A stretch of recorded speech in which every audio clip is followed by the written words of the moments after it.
Well, my name is Jonathan McReynolds. I am a Christian gospel artist. Really excited out of Chicago, Illinois, hanging out with you guys today. You know, Chicago is actually arguably the birthplace of gospel.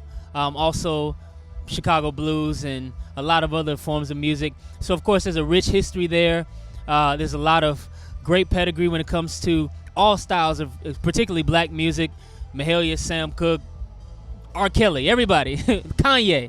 And so, you know, it's always really exciting. The caliber of musicians are, you know, incredible. You know, even my band, these are incredible musicians. I'm lucky to even play with them. But I think it really teaches you a lot. It makes you have to get good very quickly. You know, by the time these folks are 9 years old, they're good enough to go on tour. So you kind of have to push yourself to stay in the fray. All glory to God for allowing me to be able to travel a lot of different places that, you know, maybe the average gospel artist doesn't get to see. But it's really, I kind of offer kind of a mix. It's a modge podge of a lot of different sounds. You know, I grew up, of course, in church, and so I heard the traditional gospel sound. But I also grew up listening to like Bob Dylan and Paul McCartney, and I got to school and we had to study Stevie Wonder. We had to study, you know, Bonnie Raitt and their songwriting and all the different things that come along with American songwriting in general. So I fell in love with India.Arie. I fell in love with John Mayer. I fell in love with Rascal Flatts. I fell in love with a lot of different people that all inform the way I approach music now. And so it's really cool that, you know, I can go into a lot of different arenas and they can find some element of my music that they're familiar with. That really makes me happy. Me and India did the Celebration of Gospel together, and from then on we kind of became pretty good friends. We look at music similarly. We had a lot of the same influences: James Taylor, Stevie Wonder, Sam Cooke. And so I think we just kind of look at music and life, a lot of things about life in a similar way. We're kind of loose. We don't mind mistakes. You know, mistakes are good, character's good. And so we just kind of just became friends and formed a relationship. We knew that over time we would do a lot more music together than just that TV show. And so eventually we recorded Whole, and I went on tour with her this past Christmas. So, you know, she's just a friend, and I'm really blessed to know her. Above everything that I do, as far as music goes, as far as being a musician, being a singer, songwriting is what I hold, you know, highest, because it really, it satisfies the nerd in me, you know. And I really appreciate songwriters, and when I meet them, I think we feel each other's nerdiness.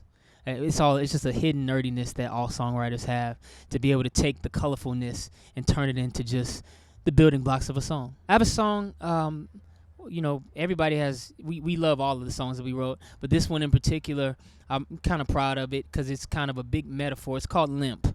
And so I was talking with one of my friends. He's a pastor from the South, and he was just telling me about how he just got in this accident. His leg is all messed up, and he's kind of walking around, limping around, trying to continue to do what he has to do. He has, of course, plenty of demands on his life and a lot of things that he has to do, a lot of obligations, and he's just kind of limping along. You know, some people notice, oh man, what happened to your leg? And he's like, oh yeah, you know, I got in an accident. And it just occurred to me in that moment that, you know what, spiritually, we all kind of have a limp. We all kind of come into humanity a little broken. Everybody has something in their past, something in their psyche, something somewhere festering in their mind that they're not horribly proud of, some insecurity, some fear. We're all kind of limping around. Nobody has a perfect walk. No matter how much money, no matter how few pimples, no matter what, you have some sort of limp in your life, some sort of broken area. And the song is really just inspiring people just to tell them to keep on walking. Yeah, I know that it's not the perfect walk. There's a little hitch in your walk.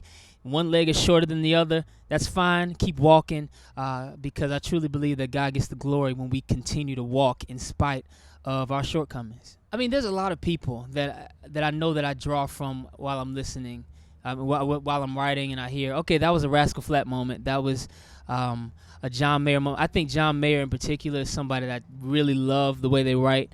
Of course, he has the jammy songs that are for musicians, but the real popular ones, the hits, are just so well written, so well written. I love the way he pieces music and lyrics together.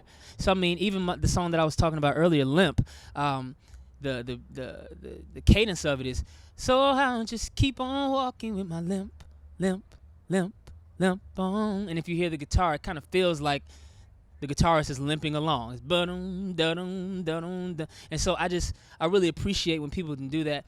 Also, I look at James Taylor, and I think he's one of the best at having the same melody and creating different words that fit perfectly into the melody. He doesn't have to change, from verse to verse too much. If he's gonna be you know, he can do that in the exact same rhythm as he moves on to the next verse. I think that's amazing, as opposed to kind of cheating and just changing the whole thing, which is cool. But a lot of songwriters sometimes cheat.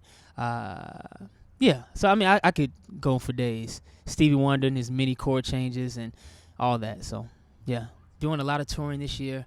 3-4 cities a week.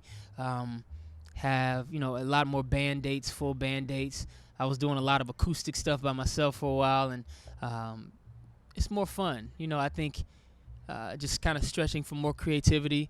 We have an EP that we're working on now, just kind of a follow-up to the past album.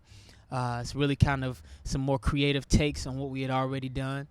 There's just a lot of stuff. I have a nonprofit that I just opened up called Elihu Nation.